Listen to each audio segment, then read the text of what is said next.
તળાજામાં લાખો રૂપિયાના ખર્ચે બનેલા બરદાણિયા સાહેબના દવાખાનાથી માયા પેટ્રોલ પંપ સુધીના આરસીસી રોડને માત્ર બન્યાના થોડા જ દિવસે નગરપાલિકા દ્વારા ગટર લાઇન રિપેરના નામે તોડી પાડવાની ઘટનાને લઈને તંત્રએ પોતાની બુદ્ધિનું પ્રદર્શન કર્યું છે।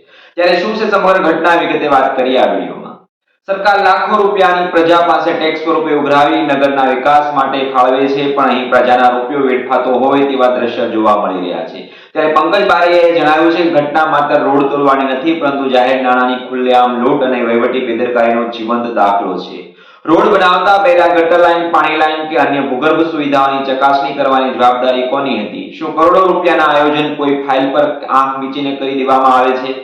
તેમણે વધુમાં કહ્યું કે નગરપાલિકાની આ પ્રકારની કામગીરીથી એવું લાગે છે કે યોજનાબદ્ધ રીતે ખોટું કામ કરી ફરીથી કામ કાઢવાનો ખેલ ચાલી રહ્યો છે। પહેલો રોડ બનાવો, પછી જાતે જ તોડો અને ફરીથી ટેન્ડર રિપેરના નામે નાણાં વેડફો, આ પ્રજા સાથે ખુલ્લો વિશ્વાસઘાત છે।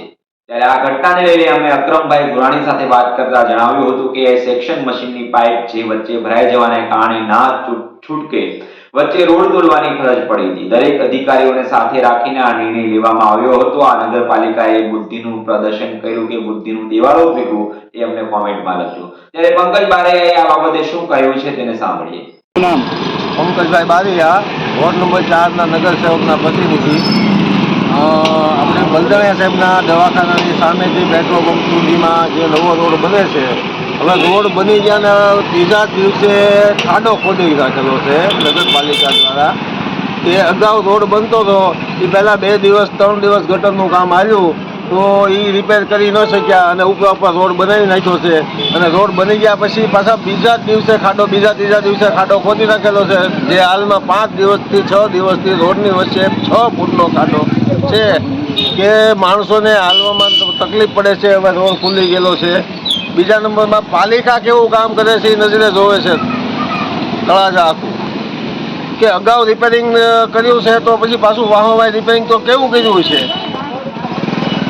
એટલે આ બધી હાલાકી છે ને પ્રજાના પૈસાનો ધુવાડો કરવાનો છે। પ્રજાના જે ટેક્સના પૈસા ભરે છે એનો ધુવાડો કરવાની આ નીતિ છે પાલિકાની। પંકજભાઈ, હાલની અંદર છે આ ખાડો ખોદવામાં આવ્યો છે, શા કારણે ખાડો ખોદવામાં આવ્યો છે? જાણકાર સૂત્રો પાસેથી જાણવા મળ્યા પ્રમાણે આ ખાડામાં નગરપાલિકાનો જે મોટો ટાંકો છે એમનું પાનું નોઝલ સહિત હલવાઈ ગયેલું હતું। હવે એ નોઝલ સહિત પાનું હલવાઈ ગયું છે તોય પણ રોડ બનાવી નાખ્યો। એમને પહેલાં કાઢાય નહીં, પાનું કાઢવા હાટુથી પાછો પણ નવેસરથી ખાડો ખોદ્યો છે। હવે નવેસરથી અહીંયા કુંડી બનાવવાનું વિચારે છે।